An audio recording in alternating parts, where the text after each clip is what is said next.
Chapter 2 બે વરસાદ ને 5 પીપર. Hello students.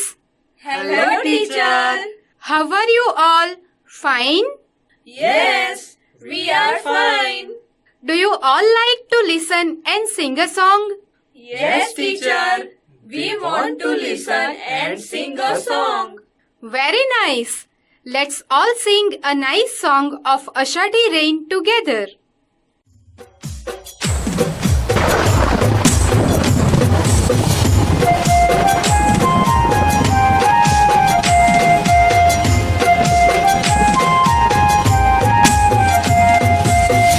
आषाढ़ी सांजना अंबर गाजे आषाढ़ी सांजना अंबर गाजे मेघा डंबर गाजे अंबर गाजे मेघा डंबर गाजे मातेला मोरला टोंका बोले मातेला मोरला टोंका बोले टोंका बोले धीरी ढेलड़ डोले टोंका बोले धीरी ढेलड़ डोले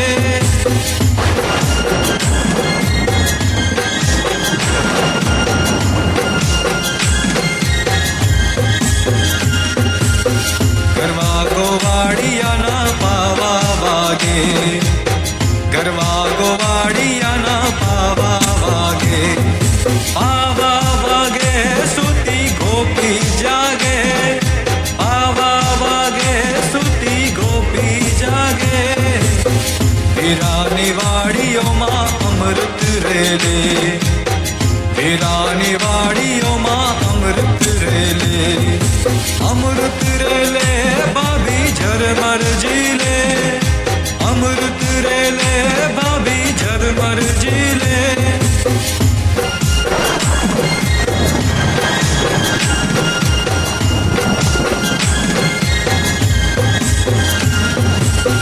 भाभी निराती छोड़ चुंदड़ी भींजे भाभी निराती छोड़ चुंदड़ी भींजे चुंदड़ भींजे खोड़े बेटो रीजे चुंदड़ भींजे खोड़े बेटो रीजे आषाढ़ी सांजना अंबर गाजे आषाढ़ी सांजना अंबर गाजे मेघा डंबर गाजे अंबर गाजे मेघा डंबर गाजे आषाढ़ी सांजना अंबर गाजे आषाढ़ी सांजना अंबर गाजे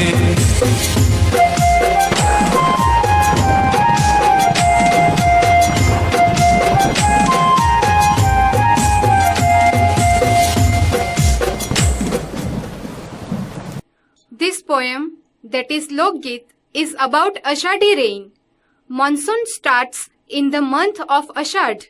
Ambar means the sky.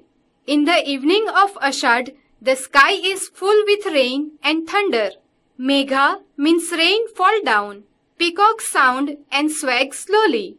Cowboys' flute sounds sweetly, and when it sounds, all gopis wake up. There is nectar of flow in Veera's farm. Here nectar of flow means rain, Amrit on earth. When it rains, Bhabhi's red chunri gets wet with raindrops. The sun sitting in her lap become happy. Students, do you enjoy a poem? Yes, teacher. Do you all understand what the poet wants to say? Yes, teacher. We understood very well. Very nice. Story Lucho Varsad. Hello students. Hello, teacher. How are you all? Yes, we are fine. I am fine. Kids, do you like to play and get wet in the rain? Yes, teacher. We like it very much. Very nice. So let's together we know something about scabby rain. હું તો હવેથી આ વરસાદ સાથે નથી રમવાનો. એ બહુ લુચ્ચો છે. બપોરે હું સૂઈને ઉઠ્યો ત્યારે બારણા બંધ હતા. બહાર વરસાદ વરસતો હતો. તેનો અવાજ આવતો હતો. મને લાગ્યું કે તે હસે છે. ખરેખર એના અવાજ પરથી તો તે હસતો જણાતો હતો. હું દોડતો દોડતો બહાર તેની સાથે રમવા માટે ગયો. ત્યાં જઈને જોઉં છું તો ભાઈ સાહેબ ધોધમાં રૂવે છે. પરમ દહાડે બપોરે હું તેની સાથે ખૂબ રમ્યો, પણ જતી વખતે મેં એને કહ્યું કે આવતીકાલે સવારે તો મારે નિશાળે જવાનું છે, માટે તું બપોરે આવે તો આપણે ખૂબ રમીએ. પણ એ લુચ્ચો તો સવારે જ આવ્યો. ભલે, એ જો સવારે વહેલો આવ્યો હોત તો બહાનું કાઢીને નિશાળે તો ન જાત, પણ એનો વિચાર તો મને ખાસ પજવવાનો હતો, એટલે વહેલો આવે જ શાનો? અમે લગભગ નિશાળે પહોંચવા આવ્યા ત્યારે રસ્તામાં જ મળ્યો અને બોલ્યો, ચાલો રમવા. એ તે કેમ બને? નિશાળે જતા વાર થઈ, તેથી મારની બીકે હું ધ્રુજતો હતો. મહેતાજીને લાગ્યું કે હું વરસાદ સાથે લડ્યો અને પલડીને ઠરી ગયો, તેથી ધ્રુજતો હોઈશ. વરસાદનો સ્વભાવ કેટલો વિચિત્ર! જ્યારે એની સાથે રમવા જાઉં છું ત્યારે કદી સીધી રીતે રમતો જ નથી. પોતે પહેલો પડે છે અને પછી મને પણ સાથે પાડે છે. એ પડે છે ત્યારે એને તો કંઈએ વાગતું નથી, પણ મને તો વાગે છે. અને વળી મારા કપડાં પણ બગડે છે, તે વધારાનો. મારું દુઃખ જોઈ તે મોઢેથી હસે છે અને આંખોથી રૂએ છે. રાત્રે પણ એ નિરાંતે સૂતો નથી.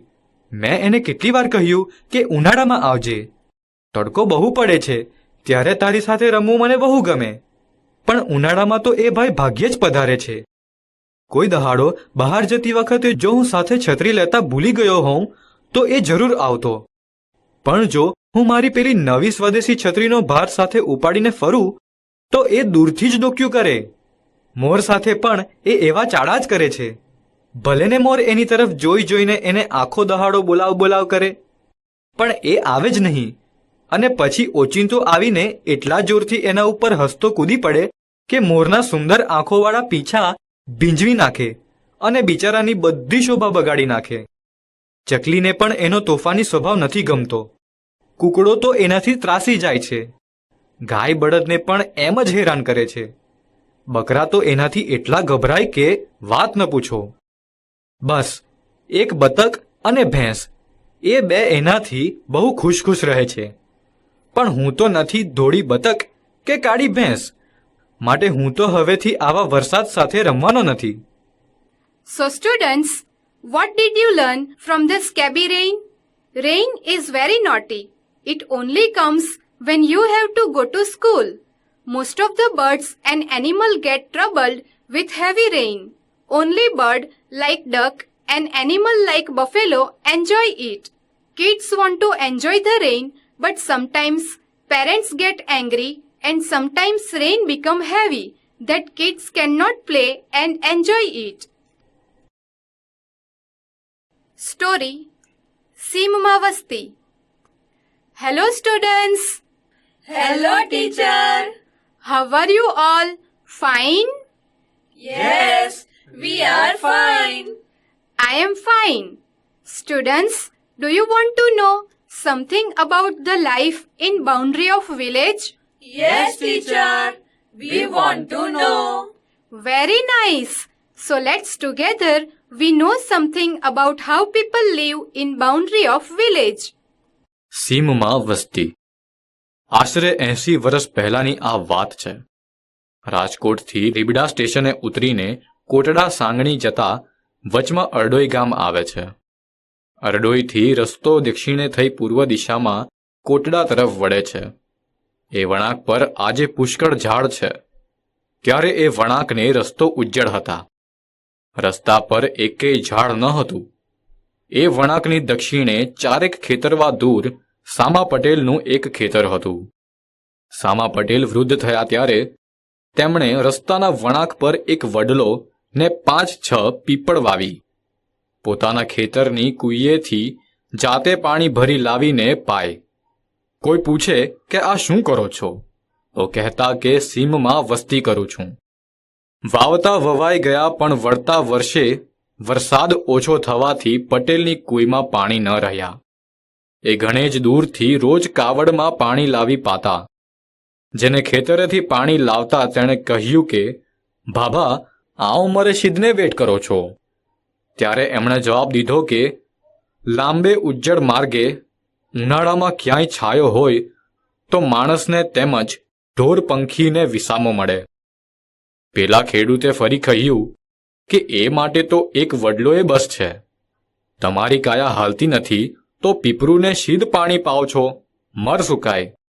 સામા પટેલનો જવાબ હતો કે આપણે વગડે રહેતા હોઈએ ને એકલા જીવ મૂંઝાય તો કોક દી હાલીને એકાદ ગામ જઈએ ને આપણા જેવાને મળીને મન ઠારીએ. એકલું ઝાડ ક્યાં જાય? છેટે નજર નાખે. ઝાડને એકલું ન ગોઠે. 2-5 જીવ ભેગા સારા. સામા ભાભાને વળી કોક કહેતું કે 5-6 પીપરુને બદલે 2-3 ને જ પાવને, તો 4 ઝાડ રહેશે ને તમારી મજૂરી અડધી થઈ જશે. ત્યારે સામા ભાભાએ કહેલું કે ઉછળતા ઝાડ પોતાની હારના બીજાને મરતા જોઈ અકળાઈને હું જ એને ઉછળતા મારી નાખું, ઈ મારાથી ન કમાય. ભાભાને 3-4 દીકરા હતા, પણ પાણી પોતે જ પાતા ને એમણે રસ્તાના વળાંક પર વૃક્ષો ઉછેર્યા. આજે સામા ભાભા નથી. એના સંતાનોમાંથી કોણ એને યાદ કરતું હશે મને ખબર નથી, પણ ભાભાએ વાવેલા એ ઝાડ હજી છે. ઉનાળાના ઘણા બપોર પશુ પંખી ને માણસોની પેઠે એ ઝાડના છાયામાં મેં ગાળ્યા છે. ઉપરાંત ટીમણ કર્યા છે ને ક્યારેક એના થડને બથભરી પ્રણામ પણ કર્યા છે, એ ભાવનાથી કે એ પ્રણામ એ ઝાડના વાવનારને પણ પહોંચે. So students, from the story of the life in the boundary of village, we learn that even though Sama Patel is old, he himself grow trees by fetching water from a well. We should also protect the environment. His emotion and dedication for nature is great, so that wherever there is shade in summer, men as well as animal and birds can get rest under the shadow of tree. Poem ચાલી નીકળીએ પ્રવાસમાં. Hello students. Hello, teacher. How are you all? Fine? Yes, we are fine. Students, when it rains, we want to enjoy it, but your parents get angry, right? Right. Do you know why? Because you can be sick. But a tour in rain has unique charm, so let's enjoy the tour of rain. આજ વરસ્યો વરસાદ ઉપરવાસમાં, આજ વરસ્યો વરસાદ ઉપરવાસમાં, કે ચાલ હવે ચાલી નીકળીએ પ્રવાસમાં, ચાલ હવે ચાલી નીકળીએ પ્રવાસમાં. આજ વરસ્યો વરસાદ ઉપરવાસમાં, આજ વરસ્યો વરસાદ ઉપરવાસમાં.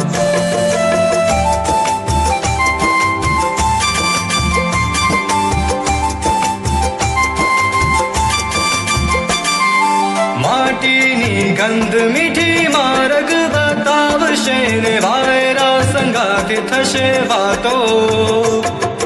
લીલાછમ ઘાસ પરે હળવેથી દોડીએ, લીલાછમ ઘાસ પરે હળવેથી દોડીએ ને સાંભળીએ ભમરાને ગાતો. ફૂલ ફોરી રહ્યા છે સુવાસમાં, એ ફૂલ ફોરી રહ્યા છે સુવાસમાં, કે ચાલ હવે ચાલી નીકળીએ પ્રવાસમાં, ચાલ હવે ચાલી નીકળીએ પ્રવાસમાં. આજ વરસ્યો વરસાદ ઉપરવાસમાં, એ આજ વરસ્યો વરસાદ ઉપરવાસમાં.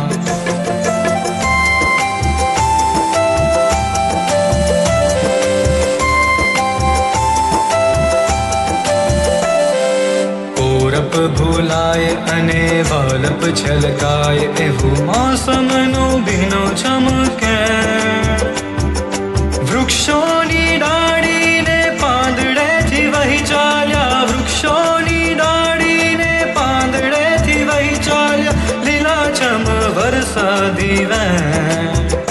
रूप आषाढ़ी उघड़े उजासमां हे रूप आषाढ़ी उघड़े उजासमां के चाल हवे चाली નીકળીએ પ્રવાસમાં ચાલ હવે ચાલી નીકળીએ પ્રવાસમાં આજ વરસ્યો વરસાદ ઉપરવાસમાં આજ વરસ્યો વરસાદ ઉપરવાસમાં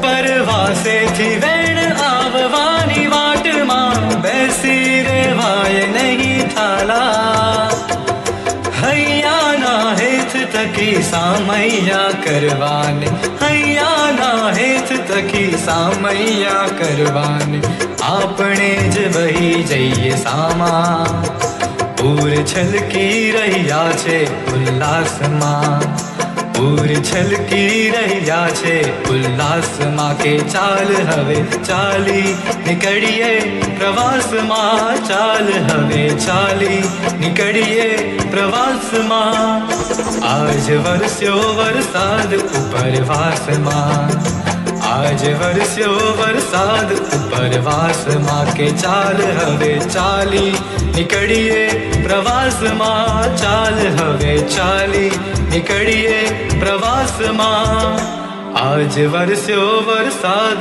ઉપરવાસમાં આજ વરસ્યો વરસાદ ઉપરવાસમાં. In this poem, there is a narration of rain. Due to heavy rain, river, dam, etc. get overflow. People go on tour to enjoy the beauty of nature. A sweet fragrance of soil make us cool.